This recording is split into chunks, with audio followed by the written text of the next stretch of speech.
Assalamualaikum warahmatullahi wabarakatuh. Perkenalkan, nama saya Priska Dewilansari dari Prodi Keperawatan Belitung tingkat 1.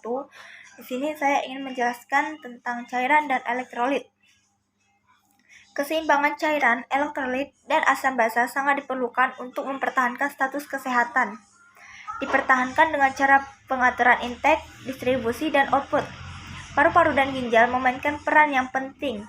Ada keadaan di mana keseimbangan tidak dapat dipertahankan. Distribusi dalam cairan tubuh ada dua. Yang pertama, intraseluler. Di dalam sel, 40% dari BB mengandung solut yang penting seperti kalium dan magnesium dan natrium.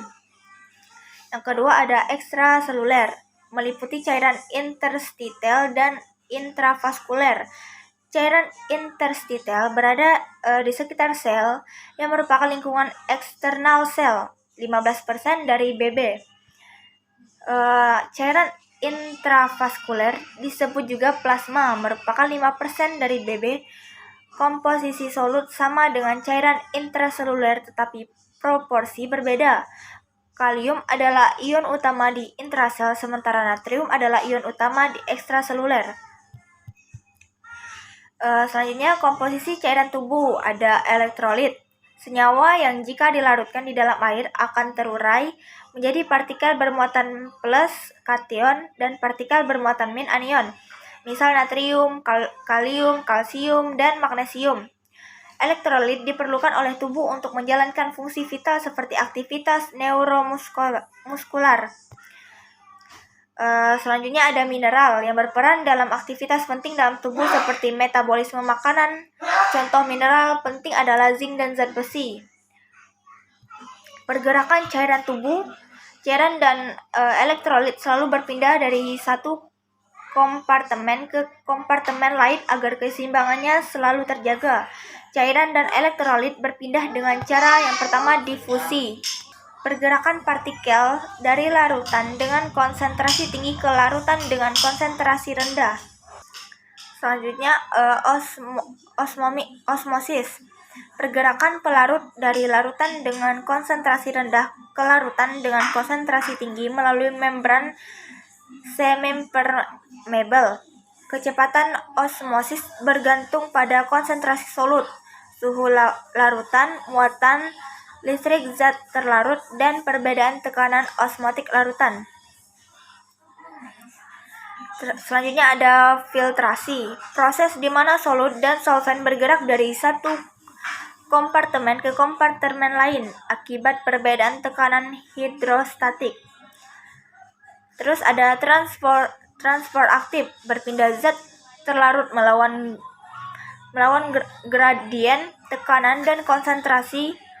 Ini membutuhkan energi, misalnya perpindahan glukosa dari interstitel ke intrasel. Di sini ada osmolalitas, menggambarkan tekanan osmatik cairan. Osmolalitas plasma sama dengan 280 sampai 265 mOSM per kilogram. Isotonis, larutan dengan osmolalitas sama dengan plasma. Hipotenis sama dengan 0,45%, NaCl 2,5% dextrose. Hipertonis 5% dextrose. Mekanisme pengaturan cairan tubuh. Ada mekanisme homostatis melalui organ ginjal, jantung, pembuluh darah, paru-paru, kelenjar pituitari, kelenjar adrenal, dan kelenjar paratiroid. Terus pengaturan volume cairan, intake, haus merupakan mekanisme tubuh untuk mempertahankan keseimbangan terhadap hilangnya air. Pengaturan cairan tubuh, yang pertama intake, ada mekanisme haus diatur oleh pusat haus di hipotalamus, bekerja karena sensor mendeteksi peningkatan konsentrasi plasma. Sumber lain buah dan sayuran. Terus ada output. Output itu seperti ada ginjal, urin 1500 ml. Yang kedua kulit, sensible water loss 600, insensible water loss 600 sampai 900. Yang ketiga ada paru-paru 400. Keempat, pencernaan 100.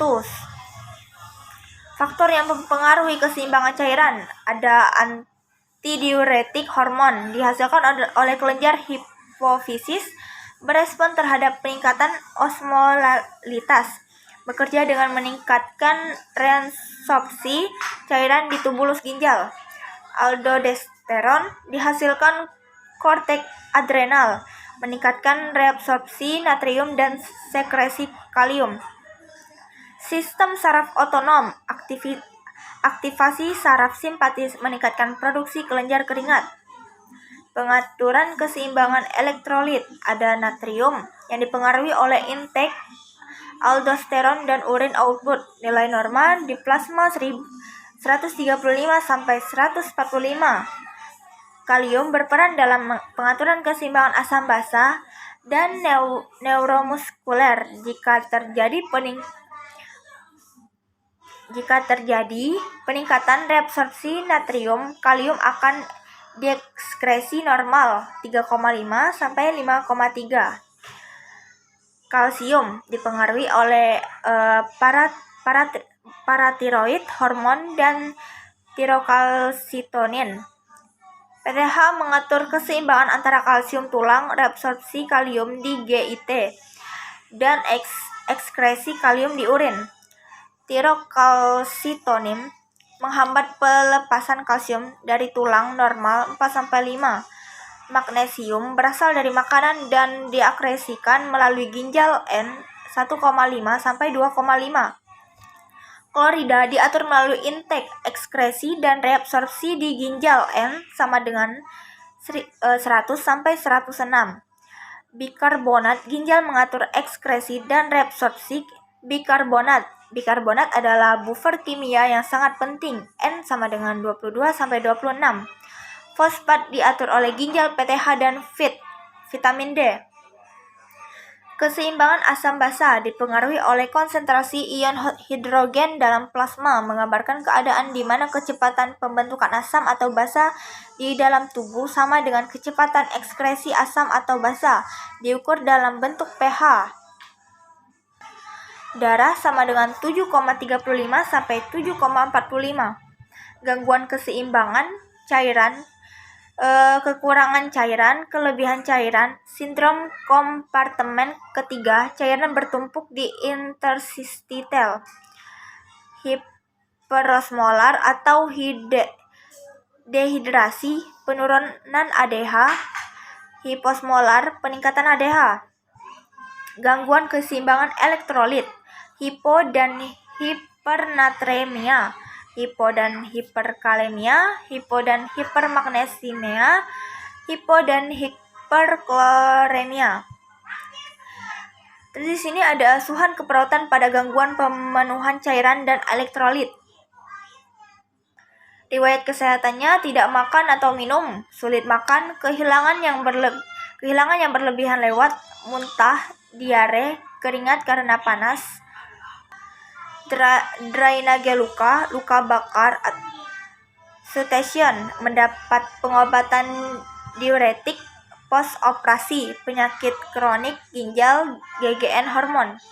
Pemeriksaan fisiknya: TD menurun, denyut nadi cepat, mulut kering, mata cekung, kulit pucat, turgor jelek atau tidak elastis, lemah, berat badan menurun, anuri, oliguri, dan oidem. Pemeriksaan laboratorium: pemeriksaan elektrolit dalam darah, kalium, natrium, klorida. Diagnosa keperawatannya: defisit atau kekurangan volume cairan berhubungan dengan pengeluaran urin berlebihan karena penyakit, hilangnya evaporasi pada pasien luka bakar, asupan cairan yang tidak adekuat, pendarahan. Kelebihan volume cairan BD, penurunan mekanisme regulator akibat kelainan pada ginjal, menurunkan curah jantung, retensi natrium dan air.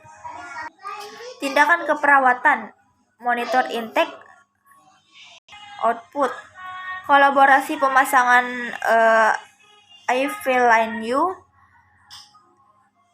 atau cairan parenteral, monitor tanda-tanda vital, observasi membran mukosa mulut, turgor, kolaborasi pemberian obat anti diare, dan lain-lain. Pertahankan keseimbangan cairan, kekurangan volume cairan, rehidrasi oral atau parenteral, monitor kadar elektrolit darah, hilangkan faktor penyebab kekurangan volume cairan seperti muntah dan memberikan minum secara sedikit-sedikit tapi sering. Bila kelebihan volume cairan, pengurangan asupan garam, hilangnya faktor penyebaban kelebihan volume cairan, kurangi kontraksi pembuluh darah seperti pada penggunaan kaos kaki yang ketat. Terapi intravena atau pemberian infus, tujuannya untuk memberikan cairan dan elektrolit, memberikan garam yang dibutuhkan, memberikan glukosa, memberikan obat-obat dan vitamin. Cara menghitung cairan infus, tes per menit, volume total infus bagi total waktu infus dalam menit. Reaksi transfusinya hemolitik, gaji, tubuh dingin, sakit kepala, demam, hispenia, cianosis, sakit dada, takikardi, hipotensi. Intervensi, hentikan transfusi bilas DGNS, lapor ke dokter. Kolaborasi cross-mat darah, monitor TTV. 2. Febris, kaji demam dingin, mual, sakit kepala, muntah, diare. Intervensinya sama dengan hemolitik. Alerginya, kaji dispenia, oedem, hidung tersumbat, urtikaria atau gatal dan merah pada kulit. Intervensinya, hentikan transfusi bilas dengan NS. Lapor dokter. Kolaborasi pemberian obat, monitor TTV. 2 jenis transfusi darah. Yang pertama ada red blood cells atau paket cells. Terus ada whole blood. Evaluasi keperawatan. Evaluasi dapat dilihat dengan mengukur intake atau output selama 24 jam. Mungkin itu saja yang bisa saya jelaskan. Bila ada kesalahan, saya mohon maaf. Wabillahi taufiq wal hidayah. Wassalamualaikum warahmatullahi wabarakatuh.